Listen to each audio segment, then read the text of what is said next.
It was one of those quiet nights that made you feel like time had stopped. The lake was calm, the stars were out, and the fire beside me cracked just loud enough to break the silence now and then. I was sitting in my old camping chair, the same one my wife, Emily, and I used to drag down to this spot every summer. It still creaked the same way. I had a couple of sandwiches, a six-pack, and memories that kept me company. This lake, this land, meant everything to us. After she passed, it became my place to breathe, to feel close to her again. Then, out of nowhere, red and blue lights lit up the trees. Sirens, loud and sharp, cut through the still air like a knife. 2 police cars pulled right up to my campfire. I stood, confused, thinking maybe they were lost. But then she stepped out. Patricia Ellison, the HOA president, stormed toward me like she owned the whole state. "That's him," she said to the officer. "He's trespassing." I just stood there, stunned, looking around at the land I'd owned for a decade, my lake, my property. And somehow, now I was the one being told to leave. I still remember the day Emily and I bought the ranch like it was yesterday. We signed the papers with shaky hands, not from fear, but because we knew we were building something that mattered. It wasn't fancy, just some open land, a quiet lake, a few old cottonwood trees swaying in the breeze. But to us, it felt like owning a piece of peace. We'd saved for years, skipped vacations, packed lunches for work. Every dollar we put away was for this dream. Weekends became our time. We'd drive out here every Friday after work, set up a little tent near the water, and cook hot dogs over a small fire. Emily always brought her fishing pole, even though she barely caught anything. She'd laugh every time her line snagged a branch, saying the fish just weren't in the mood to meet her. We'd talk for hours, about building a dock, maybe adding a small cabin, someday filling the lake with bass so our future kids could learn to fish here too. After she passed, I kept coming out here. Same spot, same chair, same routine. It's the only place where her memory feels alive. Every ripple in the water, every breeze through the trees, it all brings her back for a moment. That lake isn't just water. That land isn't just dirt. It's where we dreamed. It's where I still feel her. Patricia Ellison showed up like she was walking into a courtroom, not a campsite. She stepped out of her shiny SUV in heels that didn't belong anywhere near dirt and grass, holding her chin high like she had already won something. The cops stood beside her, looking unsure but following her lead. She pointed right at me like I was a thief. "That man is on HOA land," she said, loud enough for the whole world to hear. "He's camping illegally and disturbing the peace. I didn't yell. I didn't curse. I just reached into my jacket and pulled out the papers I've carried with me since the day Emily and I bought this place. The deed, the survey map, everything. I handed them to the officer I recognized, Brian Walsh. We'd gone to high school together. We used to fish at this very lake. He looked at the papers, then at me, and I could see he didn't want to be there." Patricia snatched the papers out of his hands like she owned him, barely glanced at them, then tossed them back like they were trash. "Anyone can print fake documents," she said, waving me off. "This lake has always been part of Crestview Heights." Brian scratched the back of his neck and said, "Dan, I just need you to pack up for tonight, just until we figure things out." That hit hard. I bought this land with every cent Emily and I had, and now I was being told to leave it like I didn't belong here.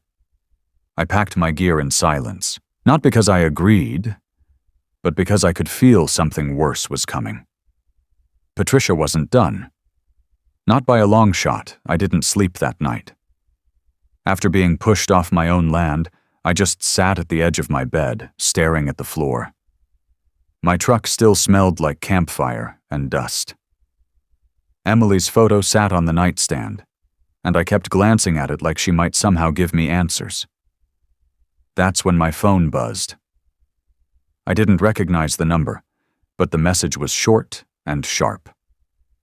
Leave the lake or you'll lose more than land. My stomach dropped. I read it twice, then a third time, hoping I'd misunderstood. But no, it was clear. This wasn't about a property line.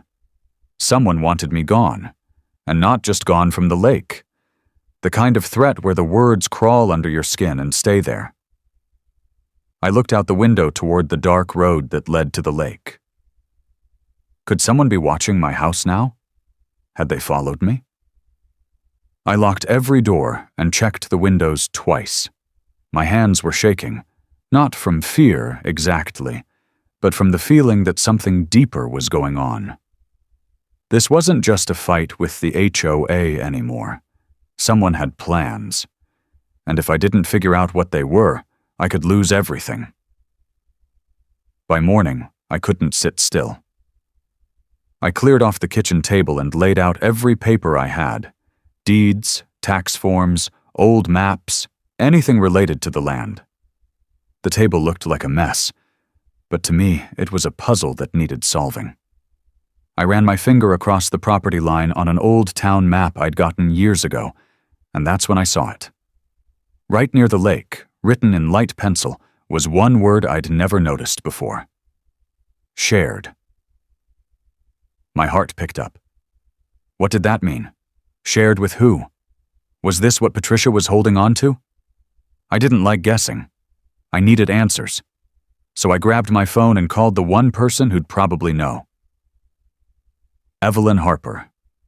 She'd lived out here since before half these houses even existed. Emily and I used to bring her extra tomatoes from our garden. She answered on the second ring. Dan Carver, I was wondering when you'd call, she said, like she'd been waiting for this moment. I told her about the map, the threat, and the way Patricia acted last night. She didn't sound surprised. Oh, honey, I've seen HOA signs show up where they don't belong before. You come by in the morning. Bring those papers. There's something you need to see. It wasn't much, but it felt like the first step toward figuring out what the hell was really going on. The knock on my door came early. Too early for it to be anything good. When I looked through the peephole, I saw Todd Brennan. He was one of the HOA board members, always dressed like he was trying too hard to look important. Today was no different. Cheap suit, fake smile, and a folder tucked under his arm. "Morning, Mr. Carver," he said before I even opened the door all the way. "I'm here with an offer from the HOA. Patricia wants to put this whole thing behind us. If you sign over the lake access, we'll take care of the legal mess quietly. No lawyers, no headlines, even a bit of cash, just to make it fair." I didn't say much at first, just looked at him, then at the folder in his hands. The paper shook a little. He was nervous. "Good." "And if I don't?" I asked, already knowing the answer. Todd's smile faded. "Then you'll be buried in lawsuits, zoning issues, property line disputes, fines. You won't be able to breathe without checking for another notice." I stepped forward just enough to make him take a step back. "Tell Patricia I don't scare easy," I said, voice calm but sharp. "And I don't sell what's mine." He left fast, didn't even bother to close the gate behind him. That told me one thing. They weren't playing games anymore. Evelyn's living room felt like a small museum. Old photos on every wall, papers stacked in neat piles, the smell of strong tea in the air. She handed me a cup without asking, and sat down across from me with a folder she'd clearly been saving for something important. "You're not the first one they've tried this with," she said, flipping through the pages. "And you won't be the last if they get away with it." She showed me pictures of another family, the Garrisons, who'd lived near the creek. 5 years ago, they suddenly moved. But now I knew it wasn't by choice.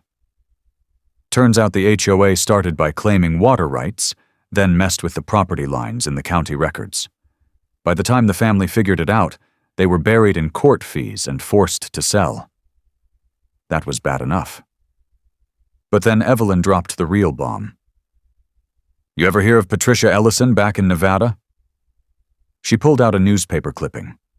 There was Patty, younger but unmistakable, standing next to a lawyer outside a courthouse. The headline read, "Real estate manager loses fraud case in land scheme." She'd been caught doing the same thing, forging documents, pushing people out, using money and fear to grab land that wasn't hers. It all clicked. This wasn't some random argument. It was a pattern, a scam she'd run before. And now she was doing it again. Only this time, she picked the wrong target. That night, I sat at the kitchen table and typed out a letter that looked nothing like how I felt. Every word was picked to sound like I was tired, beat down, and ready to give up. I wrote, "I can't do this anymore. The legal stress, the threats, the damage to my property, it's too much. I'll sign whatever papers you want. Just please stop." I even made the signature a little shaky, like my hands were trembling from stress. But none of it was real. This wasn't surrender. It was bait, a net I was casting, hoping Patty would swim right into it with that smug grin of hers. I knew her type. Once she smelled victory, she'd let her guard down. And that's when people like her made mistakes. I folded the letter, slid it into an envelope, and asked Evelyn to deliver it. "Act concerned," I told her, "like you're worried about me." She nodded, clearly enjoying the drama. Patty wouldn't be able to resist bragging once she thought she'd won. And when she did, I'd be watching. Cameras on, documents ready, trap set. She thought she was playing chess. But I'd just moved my queen. I stayed up that night, watching the live feed from the cameras I'd hidden around the lake. Most were tucked into birdhouses or fence posts, small, quiet, and nearly invisible. Just after midnight, the motion alert pinged. Someone was there. I leaned in close as the screen showed a group of people creeping toward the water. Flashlights clicked on. They were carrying large containers, heavy ones, the kind you don't use for anything good. One of them turned slightly, and the moon caught the logo on his jacket. HOA, clear as day. Then I saw her.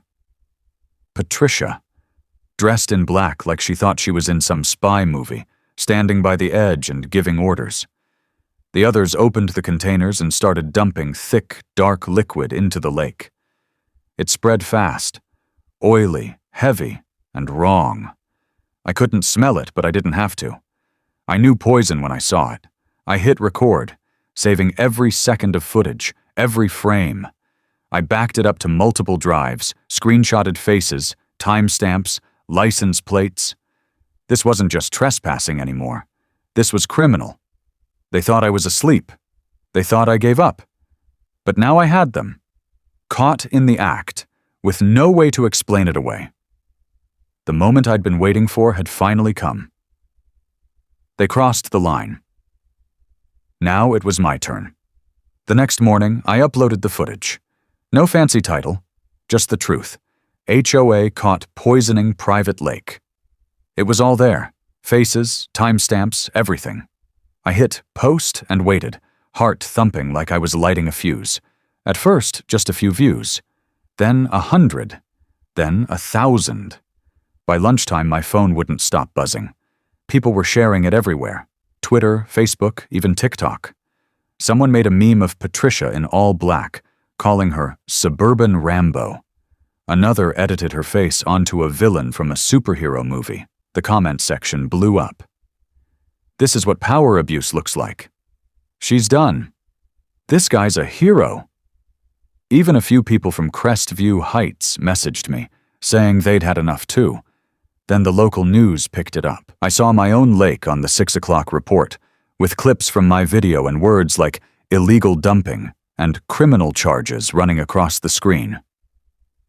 It was a strange feeling, watching strangers fight for something that meant everything to me. But it felt good. Finally, people were seeing the truth. Finally, Patricia wasn't the one controlling the story. I was. Court day didn't feel like a victory lap. It felt like walking into the final round of a long, ugly fight. The courtroom was quiet when I walked in, but all eyes shifted toward me. Patricia sat across the room with her lawyer, arms crossed, face tight. She didn't smile this time. The judge was direct. "Let's see the evidence," he said. And that was it. I played the footage from the night they dumped poison into the lake. Each second felt heavier than the last. The room stayed silent, except for Patricia's lawyer whispering something panicked in her ear. She shook her head and whispered back fast, but her hands were shaking. Then came the old land records, the fraud case from Nevada, the reports Evelyn helped dig up. Layer after layer, all pointing to one thing. This wasn't a misunderstanding. It was a plan. The judge didn't need long. He hit them hard. The HOA was fined heavily for illegal dumping and misusing their authority. Patricia was stripped of her title, banned from serving on any housing board again. And as for the land, my lake, my property, the court confirmed it was fully mine. No debate, no loopholes. I didn't cheer, I didn't smile, I just nodded and walked out with the papers in hand. Justice had finally shown up. Not loud, not flashy, but firm, and long overdue. A few weeks after the trial, I paid a quiet visit to the county office. There, with hardly any noise or attention, I made a little purchase. Just a small patch of land right in the center of Crestview Heights. What most people didn't know was that this little plot held the HOA's main sign, the community bulletin board, and the walking path they bragged about in every flyer. Now it was mine. I waited until their next board meeting. Patricia wasn't there. She was long gone, but the others were. I stood up at the end, held up the deed, and said, "Just so you all know, this little stretch of land, it's under new ownership." They stared, confused. I smiled. "And my papers don't just win," I said, folding the deed and slipping it back in my jacket. They laugh. Then I walked out. Just like that, it was a quiet morning when I got the letter. No return address, just my name, written in careful handwriting. Inside was a short note. "They're doing the same thing here. We don't know who to trust. Can you help us?" There was a photo tucked behind it. A small lake, a broken fence, and a bright red HOA sign hanging crooked on a post. It looked familiar. Too familiar. I set the note down and looked out at my own lake, calm and steady like always. Emily used to say some fights are worth picking. Maybe this was one of them. I don't know if I'll go, but I haven't thrown the letter away either. Sometimes, when the wind is still and the fire crackles just right, I think maybe it's not just about saving land. Maybe it's about making sure people like Patricia never get to feel untouchable again.